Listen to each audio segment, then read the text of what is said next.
ಕೊರಗರನ್ನ ಸ್ವಲ್ಪವಾದರೂ ಬದುಕಿಸಿದ್ದು ಯಾರು ಅಂತಂದ್ರೆ doctor Mohammed peer ಅನ್ನುವಂಥ ಒಬ್ಬ ಸಂಶೋಧಕರು, ಉಪನ್ಯಾಸಕರು. ಇವತ್ತು ಕೊರಗಜ್ಜನರಿಗೆ ನಮ್ಮ ನಡೆ ಅನ್ನುವಂಥ ಕಾರ್ಯಕ್ರಮಗಳನ್ನು ಹಿಂದೂ ಸಂಘಟನೆಗಳು ಮಾಡ್ತದೆ. ಕೊರಗಜ್ಜನರಿಗೆ ನಮ್ಮ ನಡೆ ಅನ್ನುವಂಥ ಹಿಂದುತ್ವದ ಕಾರ್ಯಕ್ರಮ ನಡೀತದೆ. ಈ ಕಾರ್ಯಕ್ರಮಗಳ ಮೂಲಕ ಕೊರಗರನ್ನು ಬಳಸಿಕೊಂಡು ಇವತ್ತು ಹಿಂದೂ ಸಂಘಟನೆಗಳನ್ನು ಬೆಳೀಲಿಕ್ಕೆ, ಹಿಂದೂ ಸಂಘಟನೆಗಳು ಮುಸ್ಲಿಮರ ದ್ವೇಷ ಮಾಡಲಿಕ್ಕೆ ಕೆಲಸಗಳನ್ನು ಮಾಡ್ತಾ ಇವೆ. ಸದಾನಂದ ಗೌಡರು ಪುತ್ತೂರಿನ MLA ಆಗಿದ್ದರು. ಅವ್ರು ಹೇಳ್ತಾರೆ, ಈ ಸರ್ಕಾರಗಳು ಕೊರಗರಿಗೆ ಯಾವುದೇ ರೀತಿಯಲ್ಲೂ ಕೂಡ ಅವರಿಗೆ ರಿಕ್ಷಾ ಕೊಡುವಂಥದ್ದು, ಅವರಿಗೆ ಉದ್ಯೋಗ ಮಾಡಲಿಕ್ಕೆ ಹಣ ಕೊಡುವಂಥದ್ದು ಇವುಗಳನ್ನು ಮಾಡಬಾರ್ದು. ಇದರಿಂದ ಯಾವ ಪ್ರಯೋಜನವೂ ಇಲ್ಲ. ನಿಮಗೇನಾದರೂ ಸರ್ಕಾರಕ್ಕೆ ಏನಾದರೂ ಮನಸ್ಸಿದ್ರೆ ಕೊರಗರಿಗೆ ಪ್ರತ್ಯೇಕವಾದಂಥ ಒಂದು ಕಾಲೋನಿಯನ್ನು ಮಾಡಿಬಿಡಿ, ಅವರಲ್ಲಿ ಇದ್ದುಬಿಡ್ತಾರೆ. ಅದನ್ನು ಹೊರತುಪಡಿಸಿ ನೀವು ಕೊರಗರಿಗೆ ರಿಕ್ಷಾ ಕೊಡುವಂಥದ್ದು, ಅವರಿಗೆ ಹಣಕಾಸಿನ ವ್ಯವಸ್ಥೆ ಮಾಡುವಂಥದ್ದು, ಅದಕ್ಕಿಂತಲೂ ಮುಖ್ಯವಾಗಿ ಕೊರಗರಿಗೆ ಶಿಕ್ಷಣ ಕೊಡುವಂಥದ್ದನ್ನು ಮಾಡಬೇಡಿ ಅನ್ನುವಂಥದ್ದನ್ನು DV ಸದಾನಂದ ಗೌಡರು ಹೇಳ್ತಾರೆ.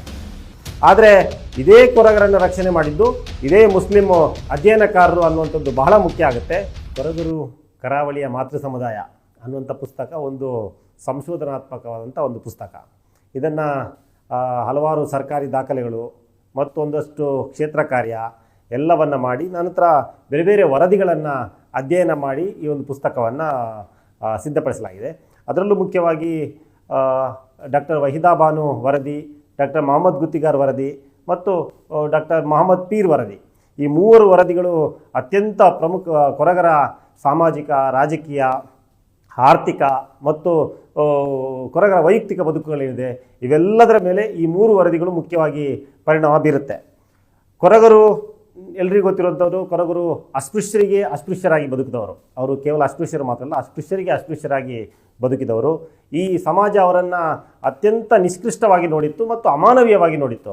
ಅದು ಅಜಲು ಪದ್ಧತಿ ಇರ್ಬೋದು, ಎಂಜಲೆಯಲ್ಲಿ ಊಟ ಮಾಡುವಂಥ ಎಂಜಲನ್ನವನ್ನು ಆಯ್ದುಕೊಂಡು ಊಟ ಮಾಡುವಂಥದ್ದು ಇರ್ಬೋದು, ಮತ್ತು ಬಂಟರು ಮತ್ತಿತರ ಮೇಲ್ವರ್ಗದ ಸೀಮಂತಗಳಲ್ಲಿ ಗರ್ಭಿಣಿಯ ತಲೆ ಕೂದಲು ಮತ್ತು ಉಗುರನ್ನು ಊಟದಲ್ಲಿ ಹಾಕಿ ಬೆರೆಸಿ ಕೊಡುವಂಥ ಇದು ಸಂಪ್ರದಾಯಗಳಿರ್ಬೋದು.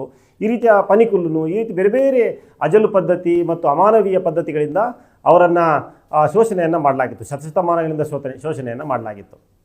ಇದರೆಲ್ಲದರ ಭಾಗವಾಗಿ ಇವತ್ತು ಕೊರಗರು ಅಳಿವಿನಂಚಿನಲ್ಲಿದ್ದಾರೆ. ಈ ನಾಗರಿಕ ಸಮಾಜದ ಮೇಲ್ವರ್ಗಗಳು ಅಂತ ಏನು ಹೇಳ್ತಾರೆ, ಈ ಮೇಲ್ವರ್ಗಗಳ ಅಮಾನವೀಯವಾದಂಥ ಶೋಷಣೆಯ ಕಾರಣದಿಂದಾಗಿ ಮತ್ತು ಸರ್ಕಾರದ ಜನವಿರೋಧಿ ನೀತಿಗಳು, ಸರ್ಕಾರದ ನಿರ್ಲಕ್ಷ್ಯಗಳ ಕಾರಣದಿಂದಾಗಿ ಇವತ್ತು ಕೊರಗರು ಅಳಿವಿನಂಚಿನಲ್ಲಿದ್ದಾರೆ. ಕಾಸರಗೋಡು, ದಕ್ಷಿಣ ಕನ್ನಡ ಮತ್ತು ಉಡುಪಿ ಮೂರೂ ಜಿಲ್ಲೆಗಳನ್ನು ಸೇರಿಸಿದರೆ ಕೆಲವು ಸಾವಿರ ಸಂಖ್ಯೆಗಳಷ್ಟು ಮಾತ್ರ ಕೊರಗರಿದ್ದಾರೆ. ಹೀಗೆ ಬಿಟ್ಟರೆ ಒಂದು ದಿವಸದಲ್ಲಿ ಕೊರಗ ಅನ್ನುವಂಥ ಜನಾಂಗ ಈ ನೆಲದಲ್ಲಿ ವಾಸ ಆಗಿತ್ತು, ದಕ್ಷಿಣ ಕನ್ನಡದಲ್ಲಿ, ಉಡುಪಿ, ಕಾಸರಗೋಡು ಭಾಗದಲ್ಲಿ ಇತ್ತು ಅನ್ನುವಂಥದ್ದನ್ನು ಕೂಡ ಜನ ಮರೆಯುವಂತಹ ಮತ್ತು ದಾಖಲೆಗಳೇ ಇಲ್ಲದೆ ಇರುವಂಥ ಪರಿಸ್ಥಿತಿ ನಿರ್ಮಾಣ ಆಗುವಂಥ ಸಾಧ್ಯತೆ ಇದೆ. ಇವತ್ತು ಕೊರಗರನ್ನು ಸ್ವಲ್ಪವಾದರೂ ಬದುಕಿಸಿದ್ದು ಯಾರು ಅಂತಂದರೆ ಡಾಕ್ಟರ್ ಮೊಹಮ್ಮದ್ ಪೀರ್ ಅನ್ನುವಂಥ ಒಬ್ಬ ಸಂಶೋಧಕರು, ಉಪನ್ಯಾಸಕರು. ಅವರ ವರದಿ ಏನಿದೆ, ಅವರು ಸರ್ಕಾರಕ್ಕೆ ಸಲ್ಲಿಕೆ ಮಾಡಿದಂಥ ವರದಿಯಿಂದಾಗಿ ಇವತ್ತು ಕೊರಗರು ಅಲ್ಪ ಸ್ವಲ್ಪ ಸಂಖ್ಯೆಯಲ್ಲಾದರೂ ಉಸಿರಾಡುವಂಥ ಪರಿಸ್ಥಿತಿ ಇದೆ. ಆನಂತರ ಡಾಕ್ಟರ್ ವಹೀದಾ ಬಾನು ವರದಿ, ಆನಂತರ ಮೊಹಮ್ಮದ್ ಗುತ್ತಿಗಾರ್ ವರದಿ ಕೂಡ ಇದಕ್ಕೆ ಪೂರಕವಾಗಿದೆ. ಇವತ್ತು ಕೊರಗರನ್ನು ಇವತ್ತು ಕೊರಗಜ್ಜನರಿಗೆ ನಮ್ಮ ನಡೆ ಅನ್ನುವಂಥ ಕಾರ್ಯಕ್ರಮಗಳನ್ನು ಹಿಂದೂ ಸಂಘಟನೆಗಳು ಮಾಡ್ತದೆ. ಕೊರಗಜ್ಜನರಿಗೆ ನಮ್ಮ ನಡೆ ಅನ್ನುವಂಥ ಹಿಂದುತ್ವದ ಕಾರ್ಯಕ್ರಮ ನಡೀತದೆ. ಈ ಕಾರ್ಯಕ್ರಮಗಳ ಮೂಲಕ ಕೊರಗರನ್ನು ಬಳಸಿಕೊಂಡು ಇವತ್ತು ಹಿಂದೂ ಸಂಘಟನೆಗಳನ್ನು ಬೆಳೀಲಿಕ್ಕೆ, ಹಿಂದೂ ಸಂಘಟನೆಗಳು ಮುಸ್ಲಿಮರ ದ್ವೇಷ ಮಾಡಲಿಕ್ಕೆ ಕೆಲಸಗಳನ್ನು ಮಾಡ್ತಾ ಇದೆ. ಆದರೆ ಇದೇ ಕೊರಗರನ್ನು ರಕ್ಷಣೆ ಮಾಡಿದ್ದು ಇದೇ ಮುಸ್ಲಿಂ ಅಧ್ಯಯನಕಾರರು ಅನ್ನುವಂಥದ್ದು ಬಹಳ ಮುಖ್ಯ ಆಗುತ್ತೆ ಒಂದು ಕಡೆ. ಆದರೆ ಮತ್ತೊಂದು ಕಡೆಯಲ್ಲಿ ಇದೇ ಹಿಂದುತ್ವ ಸಂಘಟನೆಗಳು ಮನುಸ್ಮೃತಿಯನ್ನು ಜಾರಿ ಮಾಡುವಂತಹ BJPಯ ಜನಪ್ರತಿನಿಧಿಗಳು ಏನು ಮಾಡಿದ್ದಾರೆ ಅನ್ನುವಂಥದ್ದು ಕೂಡ ಈ ಪುಸ್ತಕದಲ್ಲಿ ದಾಖಲಾಗಿದೆ. ಅದನ್ನು ದಾಖಲೆ ಸಮಾಜ ಅಂದರೆ ನನ್ನ ಹೇಳಿಕೆ ಅಲ್ಲ, ಅದು ಯಾವುದು ಕೂಡ, ಅದೆಲ್ಲವೂ ಕೂಡ ಸರ್ಕಾರಿ ದಾಖಲೆಗಳನ್ನು ಆಧರಿಸಿ ಈ ಪುಸ್ತಕವನ್ನು ಬರೆಯಲಾಗಿದೆ. ಇಲ್ಲಿ ಮುಖ್ಯವಾಗಿ ಮೊಹಮ್ಮದ್ ಪೀರ್ ವರದಿ 1994ರಲ್ಲಿ ಡಾಕ್ಟರ್ ಮೊಹಮ್ಮದ್ ಪೀರ್ ಅವರು ದಕ್ಷಿಣ ಕನ್ನಡ ಜಿಲ್ಲಾ ಪಂಚಾಯತ್ಗೆ ವರದಿಯನ್ನು ಸಲ್ಲಿಸ್ತಾರೆ. ಕೊರಗರ ಆರ್ಥಿಕ, ಸಾಮಾಜಿಕ, ರಾಜಕೀಯ ಜನಜೀವನ ಹೇಗಿದೆ ಮತ್ತು ಅವರ ಬೇಡಿಕೆಗಳೇನು, ಸರ್ಕಾರ ಯಾವ ರೀತಿ ಸ್ಪಂದಿಸಬೇಕು, ಶಿಫಾರಸುಗಳೇನು ಅನ್ನೋದನ್ನು ಸಲ್ಲಿಸ್ತಾರೆ. ಇದರಲ್ಲಿ ಮುಖ್ಯ ಆಗಿರುವಂಥದ್ದು ಪ್ರತಿ ಕೊರಗರಿಗೆ 2.5 ಎಕರೆ ಕೃಷಿ ಭೂಮಿಯನ್ನು ಕೊಡಬೇಕು ಅನ್ನುವಂಥದ್ದು ಬಹಳ ಮುಖ್ಯವಾದಂಥ ಡಾಕ್ಟರ್ ಮೊಹಮ್ಮದ್ ಪೀರ್ ಅವರು ಮಾಡಿರುವಂಥ ವರದಿಯ ಶಿಫಾರಸು.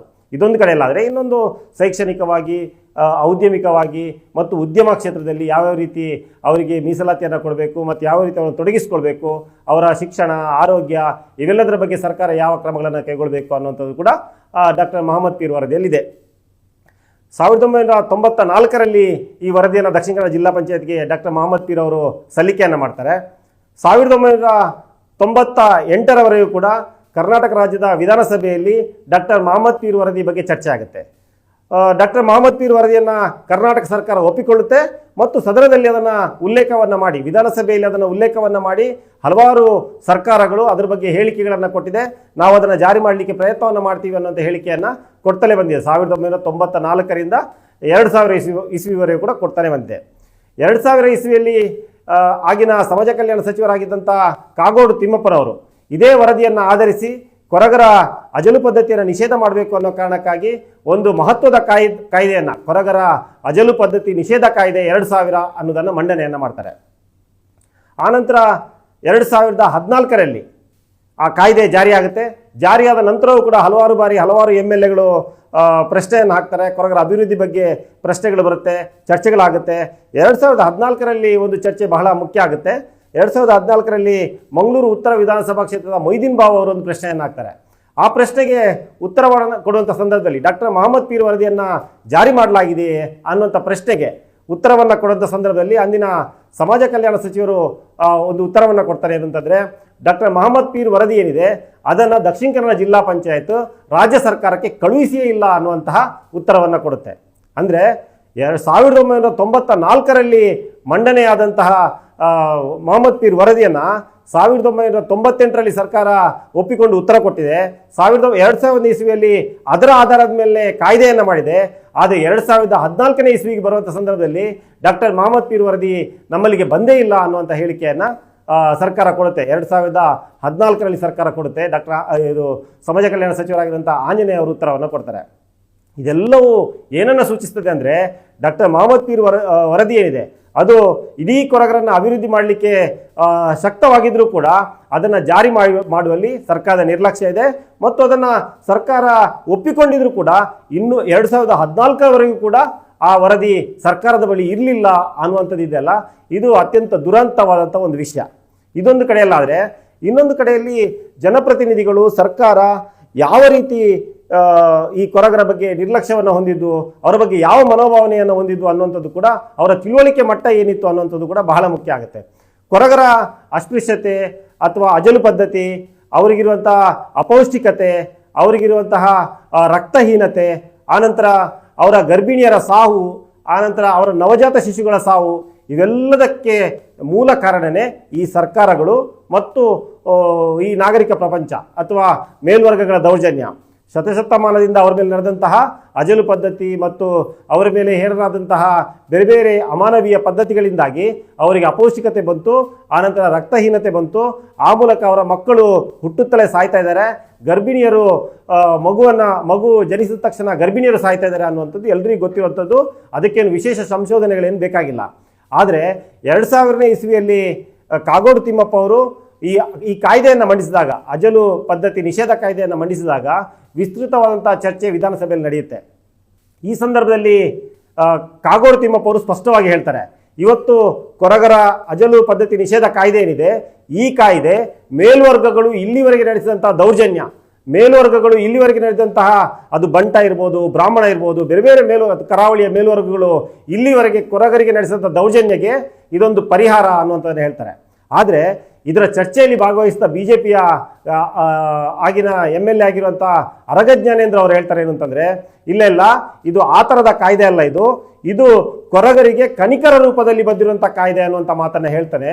ಅವರು ಈ ಕಾಯ್ದೆಯನ್ನು ಸ್ವಾಗತಿಸ್ತಾನೆ, ಇದು ಕನಿಕರ ರೂಪದ ಕಾಯ್ದೆ ಅನ್ನುವಂಥದ್ದು ಹೇಳ್ತಾರೆ. ಅಂದರೆ ಇದನ್ನು ನಾವು ಪುಕ್ಕಟೆಯಾಗಿ ನಿಮಗೆ ಕೊಡ್ತಾ ಇದ್ದೀವಿ ಅನ್ನುವಂಥದ್ದನ್ನು, ಒಂದು ಕೊರಗರ ಸಾಂವಿಧಾನಿಕ ಮೂಲಭೂತ ಹಕ್ಕು ಮತ್ತು ಸರ್ಕಾರದ ಸಾಂವಿಧಾನಿಕ ಮೂಲಭೂತ ಕರ್ತವ್ಯವನ್ನು ಒಂದು ಕನಿಕರ ರೂಪಕ್ಕೆ ಇಳಿಸ್ತಾರೆ.